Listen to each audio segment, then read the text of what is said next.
नमस्कार, आप सुन रहे हैं रेडियो सेंट्रल न्यूज। अब खबरें विस्तार से। देश भर में कोरोना वायरस कोविड-19 महामारी से संक्रमण के मामलों में तेजी से बढ़ोतरी हो रही है और पिछले 24 घंटों के दौरान 3,591 नए मामले सामने आने के बाद कुल संक्रमितों की संख्या 50,000 से अधिक हो चुकी है और इसी अवधि में 79 मरीजों की मौत के बाद अब तक कुल मृतकों की संख्या बढ़कर 1,783 हो गई है। देश के विभिन्न राज्यों एवं केंद्र शासित प्रदेशों में कोरोना के अब तक कुल 52,952 मामलों की पुष्टि हुई है, जिनमें 111 विदेशी मरीज शामिल हैं। पिछले 24 घंटों में कोरोना से संक्रमित 1,084 लोगों के स्वस्थ होने के साथ ऐसे लोगों की संख्या 15,267 पर पहुंच गई है। केंद्रीय स्वास्थ्य एवं परिवार कल्याण मंत्रालय की ओर से जारी किए गए आंकड़ों के मुताबिक कोरोना वायरस का प्रकोप देश के 33 राज्यों और केंद्र शासित प्रदेशों में फैल चुका है। कोरोना से सबसे गंभीर रूप से प्रभावित महाराष्ट्र में हालात लगातार चिंताजनक होते जा रहे हैं और पिछले एक दिन में 1,233 नए मामले के बाद राज्य में संक्रमितों की संख्या 16,758 पर पहुंच गई है और इस दौरान 34 और लोगों की मौत के बाद इस महामारी से मरने वालों की संख्या बढ़कर 651 हो गई है। वहीं राज्य में 3,094 संक्रमित मरीज ठीक भी हो चुके हैं। इसी बीच अखिल भारतीय आयुर्विज्ञान संस्थान एम्स दिल्ली के निदेशक रणदीप गुलेरिया ने कहा कि यह संक्रमण यहां जून जुलाई में अपने चरम पर रहेगा। डॉक्टर गुलेरिया ने कहा कि भारत के लिए अगले 2 महीने जून जुलाई में कोरोना वायरस का संक्रमण अपने चरम पर होगा। उन्होंने कहा कि कोरोना वायरस से बचाव फिलहाल एहतियात ही है। कोरोना वायरस संक्रमण के प्रति सावधानी बरतने के साथ ही सोशल डिस्टेंसिंग और लॉकडाउन जैसे कदम इसके प्रसार को रोकने में मददगार हैं। डॉक्टर गुलेरिया ने कहा कि कोरोना मरीजों की संख्या बढ़ने के साथ ही संक्रमण का पता लगाने के लिए जांच में भी इजाफा हुआ है।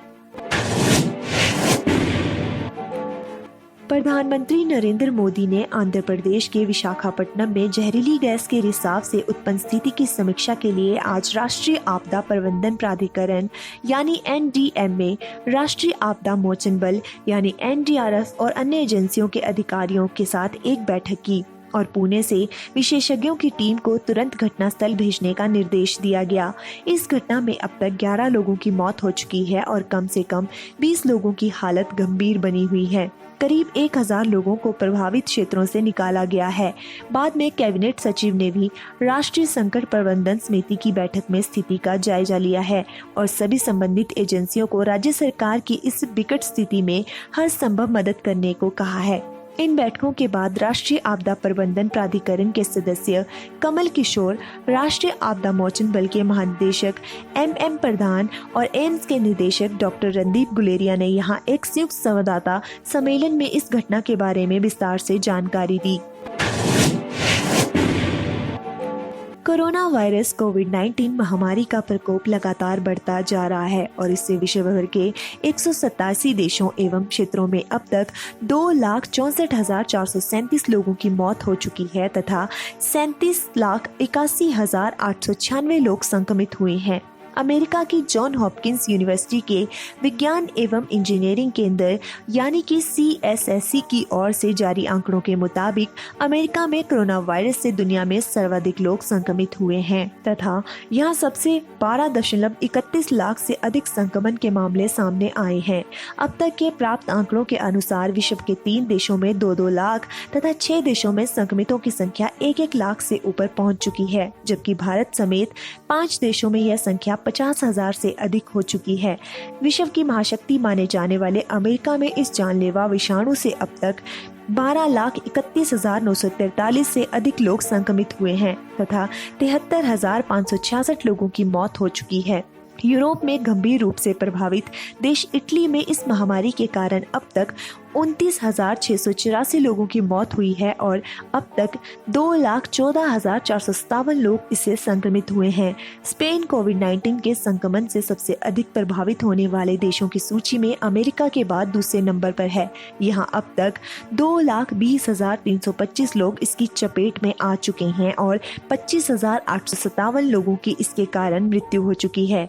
इस वैश्विक महामारी के केंद्र चीन में अब तक 83,974 लोग संक्रमित हुए हैं और 4,637 लोगों की मृत्यु हुई है। इस वायरस को लेकर तैयार की गई एक रिपोर्ट के मुताबिक चीन में हुई मौत के 80% मामले 60 वर्ष से अधिक आयु के लोगों के थे। क्रिकेट ऑस्ट्रेलिया सीए इस महीने के अंत में टीमों की सत्र पूर्व ट्रेनिंग शुरू करने की तैयारी कर रहा है और कोविड-19 महामारी के बीच खिलाड़ियों की सुरक्षा के लिए नए ट्रेनिंग नियम बना रहा है।